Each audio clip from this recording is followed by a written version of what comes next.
बिस्मिल्लाहिर्रहमानिर्रहीम, अस्सलाम वालेकुम। साइफर केस बहुत तेजी से आगे चलाया जा रहा है, हैरान कुन हद तक स्पीड है। जिस तरह सारा दिन इस केस को सुना गया और इतनी तेजी से इतने गवाहान को भुगताया गया है कि सब लोग हैरान हैं कि हो क्या रहा है। अब ये बात की जा रही है कि अगले 24 से 48 घंटों में इस केस का फैसला भी आ सकता है, लेकिन इसकी समझ नहीं आ रही कि आखिर इतनी तेजी से ये केस क्यों चलाया जा रहा है। इसकी कोई मिसाल नहीं मिलती। एक ऐसा केस जिसमें इतनी बड़ी सजा हो सकती है, उम्र कैद की सजा या सजा मौत का भी ये केस बनाया हुआ है, तो उसमें तो बड़े ध्यान से चला जाता है। लेकिन अब क्या वजह है कि इस तरह से कि रात गए तक सारा दिन, कई घंटे को कह रहा है 12 घंटे तक केस चलता रहा और पूरा दिन गुजर गया, रात के 12 बज गए, केस चलता रहा और जज साहब ये केस सुनते रहे। फिर जो इमरान खान साहब के वकील थे, शाह महमूद कुरैशी के वकील थे, जज साहब ने कहा जी कि अब आपके पास गुंजाइश नहीं है, आप नहीं, जो हमने सरकारी वकील खुद से मुकर्रर कर दिया है वही इस केस को चलाएगा। और ये भी बात की गई कि इमरान खान साहब ने तो आके कहा कि आप मेरी हाजिरी लगा लें बस, और ये फिक्स मैच है, मैं जा रहा हूं। ये तक हुआ है। अब इस पर हैरानी का इजहार किया जा रहा है कि आखिर इतनी जल्दी क्यों है।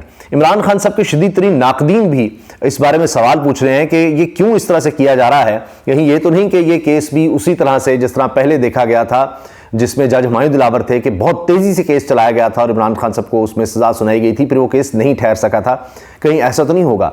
अगर ऐसा ही है, मैं उन लोगों की बात कर रहा हूं जो इमरान खान साहब को हर सूरत सजा दिलवाना चाहते हैं, वो लोग हैरान हैं कि क्यों इतनी तेजी से ये केस चलाया जा रहा है। अगर बात की जाए तहरीक इंसाफ की या उनके वकला की, वो ये कहते हैं कि मकसद सिर्फ ये है कि किसी तरह से लोगों में मायूसी और इश्तियाल आ जाए कि जी इमरान खान को सजा सुना दी गई है, या तो ये कि वो लोग इलेक्शन के लिए निकले ना, 8 फरवरी को आए ना, या ये कि कहीं मुश्तिल हो जाए। तो वो चाहते हैं कि जी ये दोनों काम ना हो। आप इस चीज़ को समझें, ये केस बड़े कमज़ोर हैं। पहले ही सुप्रीम कोर्ट में कहा जा चुका है साइफर केस बिल्कुल फारिग है, और उसमें सुप्रीम कोर्ट के जजेस ने जिस तरह से सवाल पूछे, प्रोसिक्यूटर के पास कोई जवाब नहीं थे, और इसमें बिल्कुल मुश्तिल होने की ज़रूरत नहीं है। ज़मानत पर उनको रिहा कर दिया गया था, इमरान खान साहब को, शाह महमूद कुरैशी को, लेकिन नीचे फिर ये केस चलता रहा है क्योंकि जेल में ही चल रहा है, उनकी गिरफ्तारी किसी और केस में डाल दी गई। तो ये मामला अलग से है। और तमाम केसेस को छोड़कर जो भी जज हैं वो सिर्फ इसी केस पर लगे हुए हैं, तोशा खाना में भी और साइफर में भी। और लगता यह है कि 1-2 दिन में इनमें फैसला हर सूरत सुना देना है। ऐसे लग रहा था कि वक्त में कि आज रात ही शायद ये 12 बजे के बाद तक, सुबह तक केस चलाया जाएगा और सुबह तक फैसला भी आ जाएगा।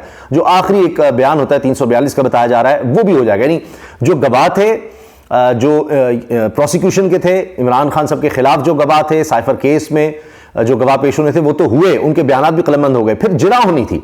अब जिरा की जब बारी आई, यानी उन पर उनसे सवाल इमरान खान साहब ने, जो दिफा के वकील थे, उन्होंने करने थे, तो उनका हक खत्म कर दिया गया कि जी वो आए नहीं। और उसके बाद जब वो आए तो उनको कहा जी अब आप देर हो गई है, अब आपको कोई हक नहीं, हमने जो सरकारी वकील मुकर्रर कर दिया है वही। तो अब इमरान खान साहब के वकला ये कह रहे हैं, सलमान सफदर समेत दीगर, कि जी 4-4, 5-5 सवाल पूछे और ऐसे लगा कि जाहिर है कि वो वकील ही जज साहब ने मुकर्रर किया था। और ये भी इल्ज़ाम लगाया जा रहा है कि वो जो वकील साहब इमरान खान के मुखालिफ है, उन्हीं का जूनियर है, उसी को कह दिया कि तुम इमरान खान का दिफा करो। तो उसने दिफा क्या करना था, उसने तो उल्टा जनाब जिरा में और केस मजबूत करने की कोशिश की। इस तरह से जनाब सारे गवाहान के 25 गवाहान के बयानात कलमबंद भी हो गए, जिरा भी हो गई, सारा कुछ खत्म, लपेट दिया गया सारा केस। और अब ये 24 से 48 घंटों में फैसला सुनाया जा सकता है। आमिर इलियास राना सब सीनियर साफी हैं, इमरान खान साहब के शदीद तरीन नाकदीन में उनका शुमार होता है। वो भी हैरान है और वो कहते हैं जी 24 से 48 घंटों में बड़ा फैसला आने लगा है। अब ये फैसला आने वाली हुकूमत के लिए जहमत होगा, रहमत होगा। इस वक्त सोचने की ज़रूरत है, बड़े ध्यान से फैसले करने की ज़रूरत है। वो भी इस तरह की बात कर रहे हैं। अब फ़खर दुरानी साहब, ये भी इमरान खान साहब के शदीद तरीन नाक़िद हैं, और कभी आपको शायद नज़र नहीं आएगा कि कोई भी बात उनके हक़ में या कुछ इस तरह की करेंगे। ये लिखते हैं जी साइफर मुकदमे में इस कदर जल्दबाजी का मतलब है इस फैसले की फेट भी तोशा खाना केस में जज हुमायूं दिलावर के फैसले जैसी होगी। हेस्ट मेक्स वेस्ट वाला मामला लग रहा है यहाँ भी। साकिब बशीर साहब सीनियर साफ़ी, बड़ी ज़बरदस्त कोर्ट रिपोर्टिंग करते हैं, बहुत बड़ा नाम है, कहते हैं बिल्कुल यही है। ऐसे केसेस जब अपील में जाते हैं तो हाई कोर्ट्स को मेरिट देखने की ज़रूरत ही नहीं रहती, वो इस बुनियाद पर उड़ जाते हैं कि प्रोसेस फॉलो ही नहीं हुआ, फिर ये ट्रायल ऐसे ही तस्वुर होता है जैसे हुआ ही नहीं।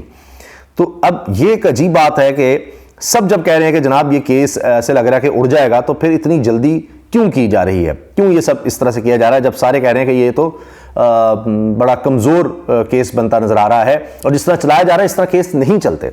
वरना आप देखें कि 2-3 दिन में ही जनाब केसेस का फैसला हो जाए कि सुबह से लेकर रात तक उसी केस में आप करें सारे गवाह, वरना बड़ी एहतियात से काम लिया जाता है कि इतनी बड़ी सजा वाला केस है, इसको बड़े ध्यान से, इंसानी जान का मामला है, लेकिन जो हो रहा है वो आपके सामने है।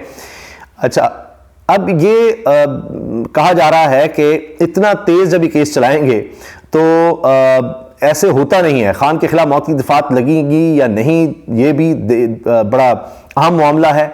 और जिस तरह ये भी कहा जी 13 घंटे समाअत जारी रही, 13 घंटे से समाअत जारी रही और जारी है, रिपोर्ट होता रहा है कि जी इससे भी ज़्यादा ये मुसलसल टेलीविज़न पर कहा जी इतनी देर हो गई है और ये केस चलता जा रहा है, चलता चला जा रहा है। अच्छा, आपके वकला को इजाज़त दी है वो बैठें और कार्रवाई सुने। जज साहब ने कहा जी आपके वकला को हमने इजाज़त दी है बैठ कर बस सुने, अब वो आपकी वकालत नहीं कर सकते, हमने खुद से ही वकील मुकर्रर कर दिया है, आपके वकील अब की अब ज़रूरत नहीं है, आप हमें ज़िबा कर रहे हैं, हम कहाँ से इंसाफ मांगे, हमारा हक मारा जा रहा है। शाह महमूद कुरैशी का जज से मुकालमा।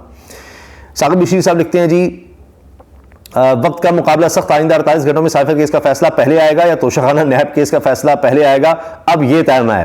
रात के इस पहर केस में तमाम 25 गवाहान पर सरकारी वकला ने जरा मुकम्मल कर ली। अब 342 का बयान, हतमी दलाइल, फैसला 24 से 48 घंटे की दूरी पर। अब ये सरकारी वकला हैं, इमरान खान साहब के वकला नहीं है जो उन्होंने मुकर्रर किए थे, ये सरकारी वकला हैं, उन्होंने खुद ही सरकारी वकला ने ही गवाह पेश किए और उन पर जो जरा करनी थी, यानी उन झूठ को गलत या झूठा साबित करने की कोशिश करनी थी कि जी ये केस बनता ही नहीं है, वो भी सरकारी वकील थे।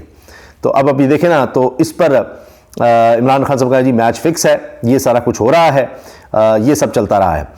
अब ये तो बड़ा वाज़े है कि इसमें नज़र आ रहा है कि 8 फरवरी से पहले इसमें सज़ा सुनानी है, लेकिन उसके बाद क्या होगा? ये भी है कि इससे पहले कि ये सारा मामला ही कलअदम हो जाए, हाई कोर्ट इस पर कोई फैसला ना सुना दे कि जी दोबारा से इसको देखें, तो उससे पहले सज़ा सुना दें, फिर वो मामला शायद लटके आगे। हमने पहले भी देखा है इस्लामाबाद हाई कोर्ट में चीफ जस्टिस आमिर फारूक की अदालत में कई दफ़ा ही हुआ है कि उनके पास दरख्वास्त जाती है, नीचे फैसला हो चुका होता है और वो दरख्वास्त पर पेंडिंग ही होती है, तो कहीं ये ना हो। आमिर सईद अब्बासी ये भी साफ़ी हैं, ये लिखते हैं जी साइफर केस में खुसूसी अदालत का आज रात ही फैसला सुनाए जाने का इम्कान लग रहा है, ऐसे लग रहा है कि इस तरह से चलाया जा रहा है। तहरीक इंसाफ की कानून टीम ने अलग सुबह साइफर केस में स्टे ऑर्डर लेने की तैयारी शुरू कर दी है। आज रात बहुत अहम है, अब देखते हैं, अपनी अपनी कोशिशें हर कोई कर रहा है कि इस केस में बनता क्या है। बहरहाल अब आखिरकार जब ये मुलतवी हो गई तो समाअत इस पर अब एहतशाम अली अब्बासी ये भी साफ़ियाँ लिखते हैं जी अगर कोई ये समझता है कि साइफर तोशाखाना केस के मौजूदा जज इंसाफ पर फैसले करेंगे तो वो बड़ा बेवकूफ़ है, ये फैसला बाद में होना ही है, आज हो जाए तो फ़र्क नहीं पड़ेगा क्योंकि यही लाकानूनियत इन फैसलों को मुअत्तल करेगी। ये सिर्फ इलेक्शन में एक प्रेशर गेम है, बाकी कुछ नहीं। ये जनाब इस वक्त जो साफ़ी इन चीज़ों को कवर करते हैं वो इस बारे में अपनी राय दे रहे हैं और इस बारे में बात कर रहे हैं। जो तहरीक इंसाफ के वकील भी हैं, चेयरमैन भी है मिस्टर गौहर खान, वो कहते हैं इमरान खान का मोराल बड़ा हाई, इन्होंने जज साहब से कहा मैच फिक्स्ड है, मुझे इजाज़त दें, जज साहब ने कहा इजाज़त है, तो वो चले गए। इसके अलावा जनाब ये बात भी की जा रही है कि साइफर केस की आज की समाअत मुलतवी, 342 का सवालनामा तैयार किया जा रहा है जो मुमकिन है कल बयान कलमंद हो, इसके बाद हतमी दलाइल और फिर फैसला। जिस तरह आज केस चला है तो ये तो लगता है कि बस अब चंद ही घंटों में ये सुबह ही ये केस निपटा दिया जाएगा और बड़ी तेज़ी से फिर ये सारी कार्रवाई मुकम्मल कर ली जाएगी। तो समझ नहीं आ रही कि इतनी जल्दी क्या है, सिवाय इसके कि इलेक्शन से पहले हर सूरत में ये फैसला सुनाया जाना है। एक तो ये कि जी किसी तरह इमरान खान साहब इलेक्शन से कबल 8 फरवरी से पहले कोई उम्मीद ना रहे कि जी वो बाहर आ सकते हो कि ये तो सज़ा सुना दी जाएगी, तो फिर उसके बाद मामला और तरह से होता है। एक मुलजिम के लिए ज़मानत का केस और होता है, एक मुजरिम के लिए ज़मानत का केस और होता है, और उसमें ये होगा कि जी आगे अब तो सज़ा हो गई है, अब देखते हैं कि किस तरह से चलना है, क्या होना है, लेकिन उसमें भी है कि सज़ा मुअत्तली के बाद फिर जो है वो ज़मानत का हो सकता है मामला, जिस तरह से हमने पहले तोशाखाना केस में देखा था। लेकिन उसके बाद और भी बहुत से केसेस बनाए जा सकते हैं, उसमें तो कोई मसला है नहीं, और बहुत कुछ हो सकता है। लेकिन अब तक की अपडेट यही है, अब देखते हैं कि सुबह क्या होता है। लेकिन बड़ी तेज़ी से ये केस चल रहा है और जितने भी एक्सपर्ट्स हैं वो कह रहे हैं कि इस तेज़ी की वजह से ही ये केस आगे चलकर फारिग हो सकते हैं। अल्लाह हाफ़िज़।